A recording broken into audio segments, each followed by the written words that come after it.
तो नमस्ते दोस्तों। तो हम लेकर आए एक नया ब्लॉग जिसमें हम ऑफिस वालों के साथ जा रहे हैं वृंदावन। पहले जाएंगे गोवर्धन जी, उनकी परिक्रमा करेंगे और फिर उसके बाद अपने बांके बिहारी जी के दर्शन करने के लिए। तो चलिए दोस्तों। और दोस्तों वैसे अधिकतर आपने देखा होगा कि हम संदीप भाई के साथ ही जाते हैं जब भी वृंदावन जाते हैं, पर इस बार ऑफिस के दोस्तों के साथ जा रहा हूँ और ऑफिस से निकल गए हैं हम। और हम 6 लोग ऑफिस के हैं। और जैसे सर हैं कुलदीप सर, उनके मम्मी पापा, उनका बेटा जा रहा है, भारती मैडम है, उनकी बहन जा रही है, दीपा मैडम है, उनकी बहन जा रही है, और हमारे रोहित भाई हैं, उनका भांजा जा रहा है। तो सभी लोग मिलके 11-12 लोग हो गए थे हमें। और हम पहुंच चुके हैं नई दिल्ली रेलवे स्टेशन। यहाँ से जा रहे हैं हम इंदौर एक्सप्रेसवे से। वो निकलती है 7:15 पे नई दिल्ली रेलवे स्टेशन से और मथुरा जंक्शन में रुकेगी। तो चलते दोस्तों, कैसा लगा आपका ये ब्लॉग प्लीज़ कमेंट करके ज़रूर बताना। राधे राधे। दोस्तों पहले हम गए थे 4 नंबर प्लेटफॉर्म पर, किसी ने बताया कि हमारी जो ट्रेन है वो 8 नंबर प्लेटफॉर्म में खड़ी है। तो अब हम पहुंच चुके हैं 8 नंबर प्लेटफॉर्म में। और ये ट्रेन है इंदौर एक्सप्रेस है और ये 7:15 पे निकलेगी। दोस्तों इसमें शुरू के 2 डब्बे और लास्ट के 2 डब्बे उनमें जनरल टिकट मिलती है, बाकी सारी एसी है। तो इसमें सिर्फ मात्र किराया इसका 85 रुपीज़ है।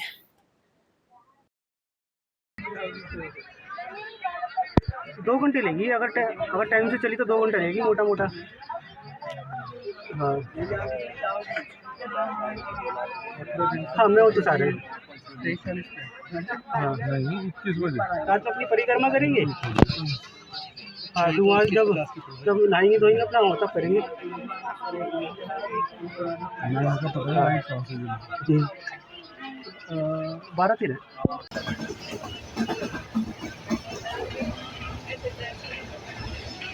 दोस्तों हम ट्रेन निकल चुकी है और ये सीधा रुकेगी मथुरा जंक्शन में। तो भी समझ आता है। दोस्तों ये है भारती मैडम और सामने बैठी है उनकी बहन। और सामने कुलदीप सर खड़े हैं। ये हमारे राहुल भाई हैं जिनने पीठ पलटा रखी है। और रोहित भाई ने मास्क लगा रखा है, वो अपना फ़ोन चार्जिंग में कर रहे हैं। भारती मैडम कह रही है सामने वाले। ये सामने सर की माता जी हैं, उनका बेटा जिसने हाथ आगे कर लिया, ये पिताजी हैं उनके। उनके बगल में दीपा मैडम है, दीपा मैडम के बगल में उनकी बहन है और ये हमारा स्टाफ है। ये मैं हूँ सामने खड़ा हुआ, ये राहुल भाई, ये रोहित भाई और मैं। सभी खड़े थे, कोई बैठ रहा है, कोई खड़ा हो रहा है। तो ऐसे ही चलेगा दोस्तों। सीट मिल गई थी हमें जल्दी। और ये भारती मैडम और उनकी बहन हाथ हिलाते हुए। तो चलिए दोस्तों, गोवर्धन जी पहुँच के फिर मिलते हैं आपको।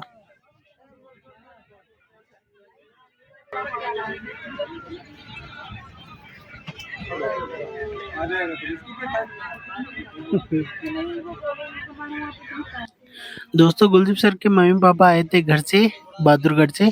तो वो सबके लिए परांठे लेकर आ रखे थे। तो चलिए दोस्तों परांठे खाते हैं और उसके बाद ये स्टेशन पे उतरते हैं। फिर गोवर्धन जी के लिए ऑटो करते हैं और वहाँ पे जाके फिर परिक्रमा लगाएंगे। और ये दोस्तों स्टेशन आ चुका है मथुरा जंक्शन। ये ट्रेन की एक खासियत ये है दोस्तों कि ये सीधा नई दिल्ली रेलवे स्टेशन चलेगी तो सीधा उतरेगी अब मथुरा जंक्शन में। तो वहाँ पे अभी उतरते हैं, फिर चलते हैं ऑटो के लिए।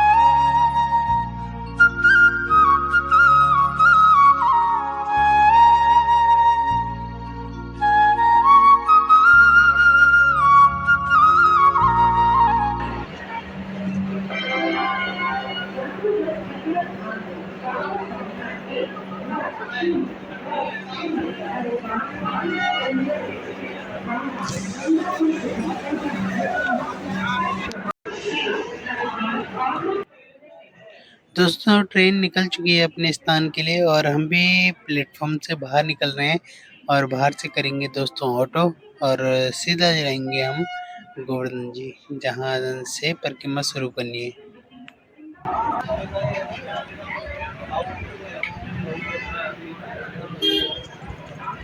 दोस्तों रेलवे स्टेशन के बाहर से हमने ऑटो किया। ऑटो वाले ने लिए 500 रुपये और 50 रुपये पर बंदे के हिसाब से आगे था हमारा किराया, तो अच्छा है, ज़्यादा भी नहीं है क्योंकि 24 किलोमीटर भी है रेलवे स्टेशन से दान घाटी का गोवर्धन जी का। तो वहाँ पे पहुँच गए अब हम पहुँचने वाले हैं गिरिराज जी मंदिर। ये सामने जो भवन दिख रहा है गिरिराज जी का है और यहाँ दर्शन करते हैं रात्रि के, और यहाँ से जो बड़ी की परिक्रमा होती है वो शुरू हो जाती है। ये रात के दर्शन हैं कि सुबह उनके जो स्नान कराया जाएगा, तो ऐसे दर्शन नहीं हो पाएंगे। तो अब हमने परिक्रमा शुरू कर दी है, ये बड़ी परिक्रमा है, तो सभी लग गए हैं अब अपने अपने रास्ते पे। तो चलते हैं दोस्तों, परिक्रमा करते हैं। कैसा लगा आपको ब्लॉग?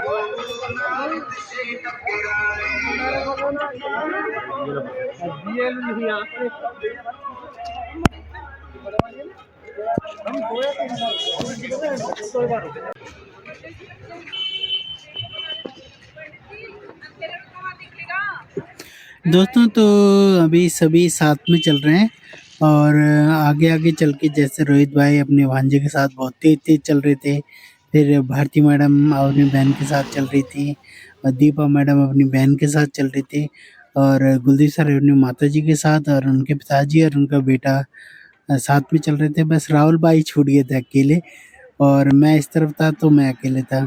तो यही होता है दोस्तों साथ में चलने का, और माँ बाप को परिक्रमा घुमाने का सौभाग्य तो किसी किसी को मिलता है। गुलदीप सर अपने माता पिता को घुमाने, हर कोई नहीं घुमा पाता इस परिक्रमा को, क्योंकि इस परिक्रमा में कहा जाता है कि बहुत पुण्य मिलते हैं जो इसको पैदल और नंगे पैर करता है परिक्रमा को, तो कई जन्मों के पाप धुल जाते हैं। तो अच्छा है।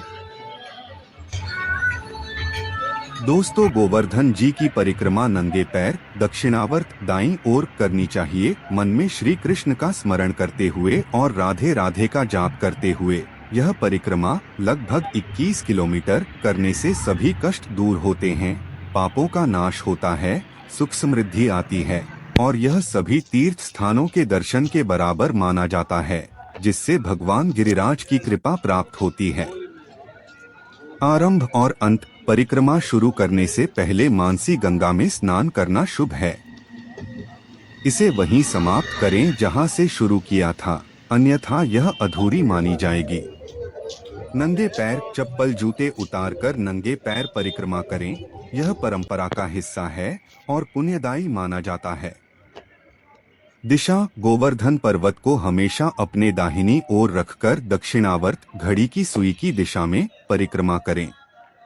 मंत्र जाप राधे राधे गोवर्धन नाथ की जय या गोवर्धन धराधर गोकुल त्राणकारक जैसे मंत्रों का जाप करते रहें। मन की पवित्रता, मन में सांसारिक विचारों या अश्लील बातों से बचें, भगवान कृष्ण में ही मन लगाएं। तंबाकू में आने वाले प्राणियों, कुंडों, मंदिरों और ब्रजवासियों का सम्मान करें, गंदगी न फैलाएं। साष्टांग परिक्रमा, कुछ भक्त भूमि को प्रणाम साष्टांग दंडवत करते हुए परिक्रमा करते हैं। परंपरागत तरीका, पूरी परिक्रमा पैदल ही करें। दोस्तों ये है श्रीनाथ जी का मंदिर जो यूपी में है और यहाँ अंदर उनका भवन है, पर अभी वो शयन कर रहे होंगे।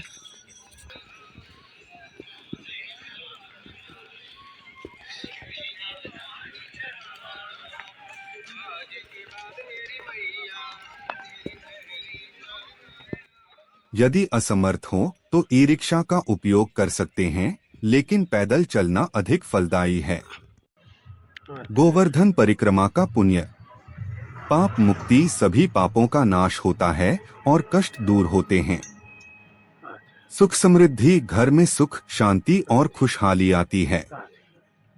मोक्ष, इसे सभी पवित्र स्थलों के दर्शन के बराबर माना जाता है और मोक्ष का मार्ग प्रशस्त होता है।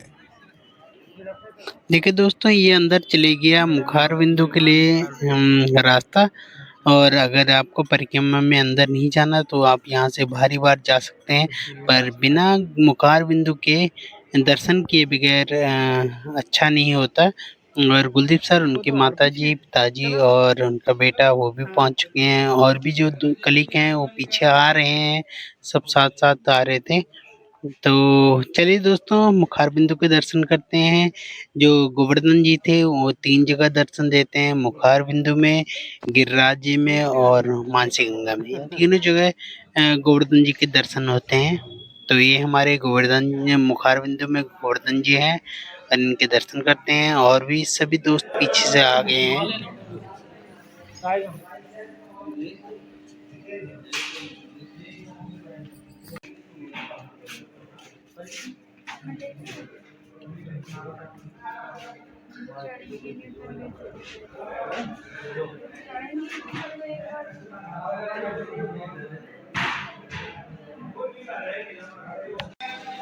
देखिए दोस्तों, 11 किलोमीटर की परिक्रमा है, जिसमें आधे आधे परिक्रमा हमने कर दी थी। तो सभी के पास अभी जोश काफ़ी है, क्योंकि 11 किलोमीटर की ये है, तो उसके बाद 10 किलोमीटर की एक और परिक्रमा है, छोटी परिक्रमा, वो भी करनी थी। तो उसके लिए उत्साह बचा के रखना होता है, कि ताकि लास्ट तक हम अंतिम तक परिक्रमा कर पाएँ। तो चलिए दोस्तों, परिक्रमा करते हैं। और ये अंदर का रास्ता था मुखार बिंदु का, तो अंदर ही अंदर से बाहर निकल गए थे हम। और माता जी पे भी काफ़ी उत्साह था, उनको भी मन था, काफ़ी टाइम से कह रहे थे सर से कि गोवर्धन जी की परिक्रमा करनी है, तो वो भी उत्साह से कर रहे थे।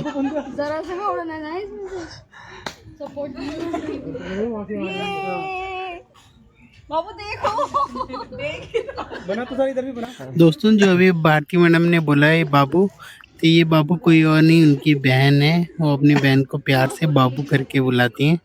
तो भाई मैं कुछ नहीं कर सकता। हम काले हैं तो क्या हुआ? दिल वाले हैं। किशन जी तो काले थे ना। साले हम गलती गोरे पैदा हो गए।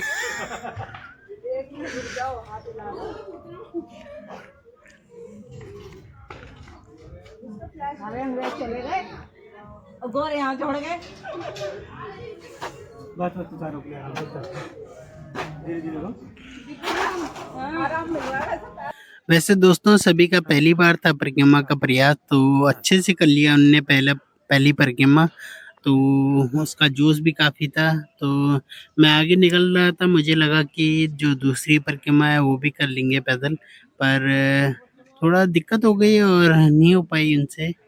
तो दूसरी परिक्रमा हमने रिक्शे से की। अगर कोई बात नहीं, नेक्स्ट टाइम आएंगे तो अगली बार पूरी परिक्रमा पैदल करेंगे। और चलिए दोस्तों, करते परिक्रमा। ये बड़ी परिक्रमा खत्म हो गई, और ये सामने गिरिराज जी महाराज।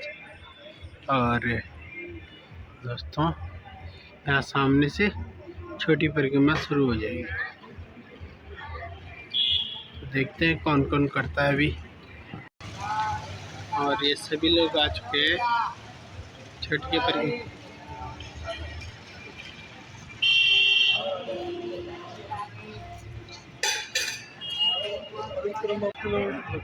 दोस्तों, सर कह रहे थे कि किस किस को थक लग गई है, अगर थक लग गई है तो रिक्शे से करें, अगर नहीं लगी तो पैदल कर लेते हैं थोड़ी। पर किसी किसी को लग गई थी, तो अगर कोई पैदल जाता, कोई रिक्शे में जाता, तो साथ अलग अलग हो जाता। और इसलिए सभी ने सोचा कि सभी रिक्शे से कर लेते हैं, क्योंकि फिर आगे पीछे हो जाएगा, क्योंकि जो पैदल करेगा वो 3-4 घंटे तो लगा ही गए। तो इसलिए सबने रिक्शा ही कर लिया, और रिक्शे से ही कर रहे हैं अब परिक्रमा।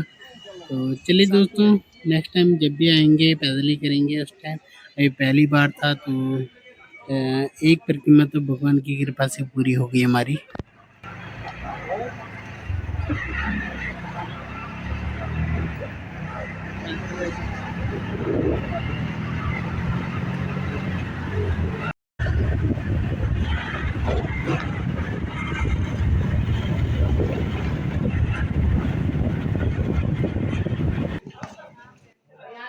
दोस्तों जब भी रिक्शा करो तो उससे पहले ही क्लियर कर दो कि हमें कहाँ-कहाँ पे रुकना है। तो छोटी परिक्रमा जो है उसमें राधा कुंड आता है, तो वो उसमें आरती करना या उसके दर्शन करना ज़रूरी होता है, क्योंकि बिना उसके छोटी परिक्रमा अधूरी होती है। तो हमने उन्हें पहले ही बता दिया था कि हमें राधा कुंड जाना है, तो अभी राधा कुंड के दर्शन कर रहे हैं। ये राधा कुंड है दोस्तों, और उनके दर्शन करके फिर चलते हैं ऑटो में वापस।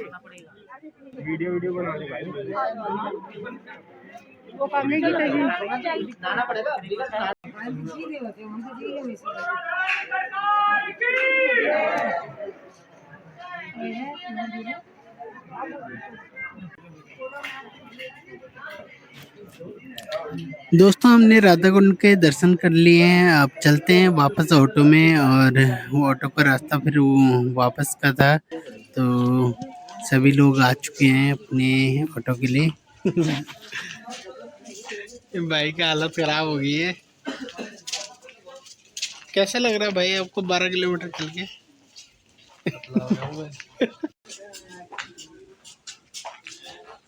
पहले जंगल थे। दोस्तों हम पहुंच चुके हैं मानसी गंगा में, और वहां पे स्नान करके मुंह हाथ धो के अभी जल चढ़ा दिया है हमने गोवर्धन जी में, और जल जूल चढ़ा के उसके बाद जो पूजा थी वो कर ली है। उसके बाद अभी निकलेंगे हम गिरिराज जी के दर्शन करने के लिए, तो अभी पूजा कर लेते हैं दोस्तों, तो चलते हैं फिर उसके बाद गिरिराज जी के दर्शन करने के लिए।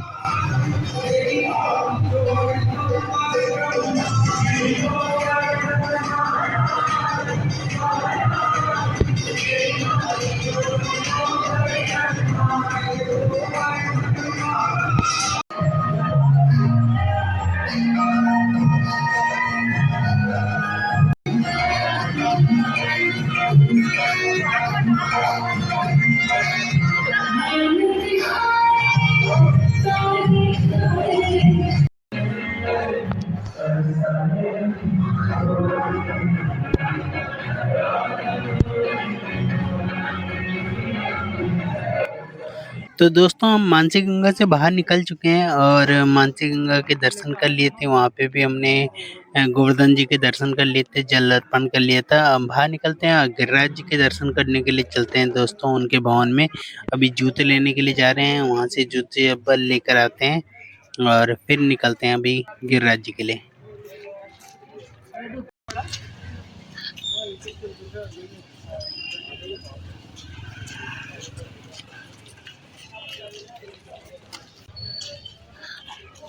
दोस्तों हम पहुंच चुके हैं दान घाटी, और दान घाटी के सामने ही है गिरिराज जी महाराज जी का भवन। और ये गिरिराज जी महाराज जी हैं, वो अभी अपने जो रात के वस्त्र थे उन्हें निकाल लिया। अभी उनका स्नान का समय हो गया है, अभी 3-4 बज रहे हैं दोस्तों, और 5 बजे जो श्रद्धालु होते हैं उनके जल अर्पण का समय होता है 5 बजे के बाद। तो अभी हमें चढ़ाने नहीं देंगे जल, तो हम जल्दी आ गए थे इसीलिए। और चलिए दोस्तों अंदर के दर्शन करते हैं, उसके बाद निकलते हैं हम अपने बांके बिहारी जी की वृंदावन के लिए।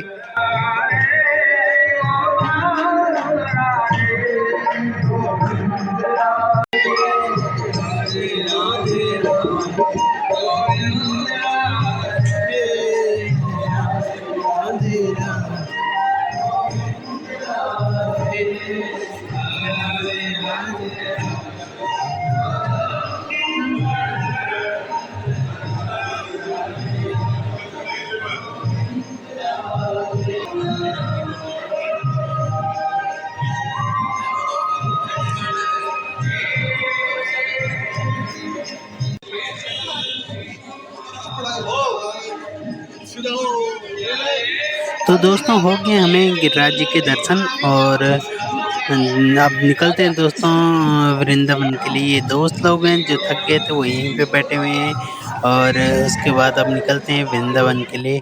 तो कैसा लगा दोस्तों आपको हमारा ये ब्लॉग, प्लीज़ कमेंट करके ज़रूर बताना। अगर आप पहली बार हमारे चैनल में आए हैं तो सब्सक्राइब करना और चैनल को शेयर ज़रूर करना दोस्तों। जल्दी मिलेंगे एक नए ब्लॉग में, तब तक के लिए नमस्ते।